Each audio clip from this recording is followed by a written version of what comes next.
NCC एक share है, इस शेयर में आज हमें तेज़ी दिखी है, लगभग 2% तक की तेज़ी थी। और ये हाल तब है जबकि कल कंपनी ने अपने नतीजे पेश किए तो उसमें प्रॉफिट और रेवेन्यू दोनों में गिरावट दिखी। पैट उनका लगभग 8.5% कम है और रेवेन्यू भी जो है वो लगभग 6.25% तक कम है।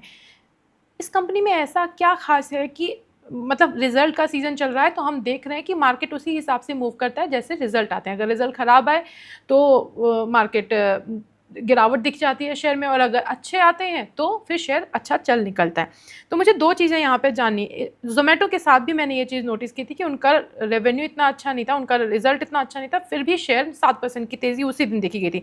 एनसीसी में भी वही चीज़ हुआ। इसके पीछे आप क्या देखते हैं, कंपनी में कैसा पोटेंशियल देखते हैं? प्रगति जी, आपने बहुत अच्छी बात रेस करी है।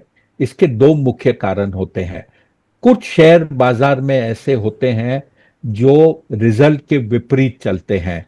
उसके अंदर में फाइनेंशियल मसल पावर होता है कुछ इन्वेस्टर्स के पास जो उसमें निवेशित होते हैं, और उनकी क्षमता होती है कि वो बाजार जो सोचता है उससे विपरीत शेयर को चला सकते हैं।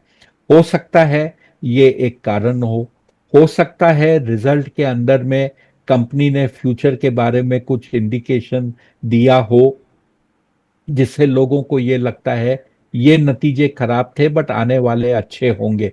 मैंने ये कंपनी के नतीजे नहीं देखे हैं क्योंकि आजकल रोज 150-200 नतीजे आते हैं और एक दिन में आदमी उनको देख नहीं पाता।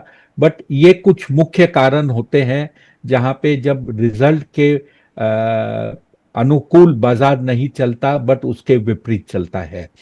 और कोई कारण या वजह मैं नहीं सोच सकता। इतना जरूर बताऊंगा कि ये एक इंफ्रा प्लेयर है।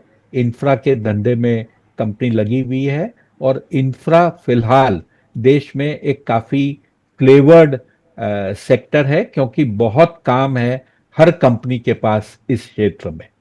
हाँ, इनकी ऑर्डर बुक हमने भी देखी, तो मतलब मैं अपने रिसर्च में देख रही थी, तो इनको बिल्डिंग से रिलेटेड लगभग डाइवर्सिफाइड ऑर्डर बुक है इनकी। 34% तक वहाँ से ऑर्डर है, ट्रांसपोर्टेशन से 26%, इलेक्ट्रिकल से 22%, माइनिंग से 7%, लाइक काफ़ी डाइवर्सिफाइड ऑर्डर बुक है। अच्छा सर, आपने कहा कि रेवेन्यू या नहीं देख पाए, आप नहीं ट्रैक कर रहे इतना ज़्यादा, क्या ये शेयर आपके रडार पर है? I mean, are you seeing any kind of potential into it? Madam, potential हो सकता है बट फिलहाल जैसे आपने दूसरी बात कही, ये शेयर मेरे रडार पे नहीं है। इंफ्रास्ट्रक्चर में कुछ और कंपनियां मेरे रडार में हैं बट एनसीसी नहीं है। चलिए, अच्छी बात है सर। एक और शेयर है ट्रांसरेल। मार्केट कमज़ोर है, हम सबको पता है, लेकिन आज इस शेयर में लगभग 12% की तेज़ी दिख रही है। शेयर भी मैं कहूँगी ऐसा नहीं है जो सस्ता मिलता है, आपको 100 रुपये से कम में या 200 रुपये से कम में मिले, नहीं। शेयर का प्राइस जो है अभी फ़िलहाल के लिए 789 रुपये चल रहा है, और आज ही के दिन इसमें लगभग 83 रुपये का इजाफा हो चुका है। 11.5% से ज़्यादा की तेज़ी आ चुकी है। इस शेयर को लेकर के आपकी राय क्या है? देखिए, ये कंपनी क्या करती है, क्योंकि मैंने इसकी साइट विजिट की है उसके बारे में सभी दर्शकों को मैं पहले बता देता हूँ। ट्रांसमिशन लाइन में टावर लगते हैं जहाँ पे बिजली के वायर या तार एक जगह से दूसरी जगह बिजली को ले जाते हैं। ये उसका एक मैन्युफैक्चरर है। मोनो रेल आजकल ज्यादा करके ये पोल्स लगते हैं जिससे कि आप देखेंगे, अगर आप जैसे दिल्ली या सेंट्रल इंडिया में हो तो कई जगह आपको ये बिजली के तार एक सीधे खंबे के ऊपर दोनों साइड में लटके हुए दिखेंगे, और ये मीलों तक ये ट्रांसमिशन लाइन जाती है। ये उसका एक इम्पॉर्टेंट बिजनेस है। इसके अलावा ये इलेक्ट्रिक क्षेत्र से जुड़ी हुई कंपनी है। ये भी एक इंफ्रा कंपनी है जिसमें ट्रांसमिशन, आपके एलईडी लाइटिंग आपके घरों में जो लाइट लगती है उस टाइप की नहीं, बट स्टेडियम की लाइटिंग, एयरपोर्ट पे लाइटिंग, ये सब इंस्टीट्यूशनल लाइटिंग में ये काफी बड़ा काम करती है। और मेरे ख्याल से इसने हाल ही में एक बड़ा प्रेस्टिजियस प्रोजेक्ट एग्जीक्यूट किया था जहां पे इसने आउटसाइड एक्सटर्नल लाइटिंग काफी की थी। हाँ, इसने अटल सेतु जो ब्रिज बना है बंबई में, उसकी पूरी लाइटिंग जो ब्रिज पर लगी हुई है वो इस कंपनी ने सप्लाई की थी। तो कामकाज अच्छा है इसकी। करीब साल 1.5 साल पहले इश्यू आई थी और प्रदर्शन अच्छा चल रहा है। आज का कारण क्या है शेयर के बढ़ने का, मैं नहीं देख पाया।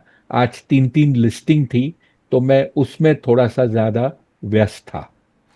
सर, इस शेयर को लेकर के आपकी राय कि क्या करना चाहिए, क्या मतलब काफ़ी तेज़ी आ चुकी है इसमें, किस तरह की स्ट्रेटेजी बनाने की सलाह देंगे आप?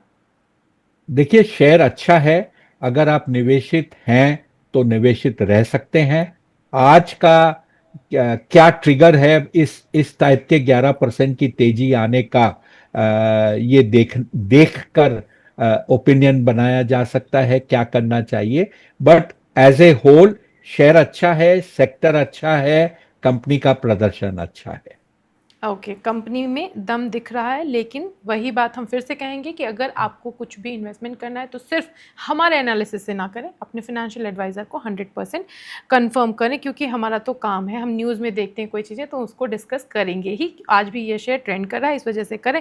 एक और कंपनी है सर, एफएमसीजी सेक्टर हम देख रहे थे काफ़ी ठीक चल रहा था इस पूरी गिरावट के दौर में, और उसी से गॉडफ्रे फिलिप्स हैं, इन्होंने अपना रिजल्ट दिया और 56% का इजाफा हुआ है प्रॉफिट में, 356 करोड़ का है। और इसके साथ ही इन्होंने बोनस किया है 2:1 में। ये अगर आपके पास एक है तो 2 शेयर्स आपको मिल जाएंगे 2 रुपए की वैल्यू के। अब इस शेयर की कीमत जो है वो है, अभी चल रही है मार्केट में 10,861 रुपये। इसमें भी 9.99% की तेज़ी देखी गई, 986 रुपये भाव चढ़ चुका है। ये महंगे शेयर्स होते हैं, जब इनमें इस तरह की तेज़ी आती है ना तो डेफिनेटली लोगों में क्यूरियोसिटी होती है कि आखिर क्या हुआ, क्या करना चाहिए। तो इसीलिए मैं भी जानना चाह रही हूँ कि गॉडफ्रे फिलिप को लेकर आपकी राय क्या है? देखिए, सिगरेट की कंपनी है। फ्री फ्लोट जो शेयर में होता है वो कम है, महंगा शेयर है। 10,000 रुपए के ऊपर का भाव है। ट्रेडेड वॉल्यूम नॉर्मल जो होता है वो पुअर है। कंपनी ने एक अच्छा खासा बोनस दिया है। नतीजे शानदार आए थे। ये सब देखकर इसमें एक बड़ी तेजी आई है। एक चीज और, इसमें शेयर होल्डर्स के बीच में जो फैमिली शेयर होल्डिंग है उसमें कुछ विवाद चल रहा है। ये मोदी फैमिली, यस। जो यूपी की मोदी फैमिली है, के मोदी और उनके डिसेंडेंट्स की, उसमें कुछ विवाद है। उसको लेकर भी शेयर में थोड़ी सी एक्टिविटी ज्यादा हो रही है। अगर आप निवेशित हैं तो निवेशित रहिए। कहीं ना कहीं आपको ये बोनस का बेनिफिट मिलेगा।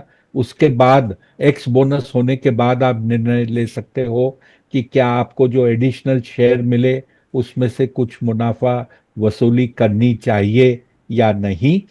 जिनके पास शेयर नहीं है, क्या उनको खरीदना चाहिए?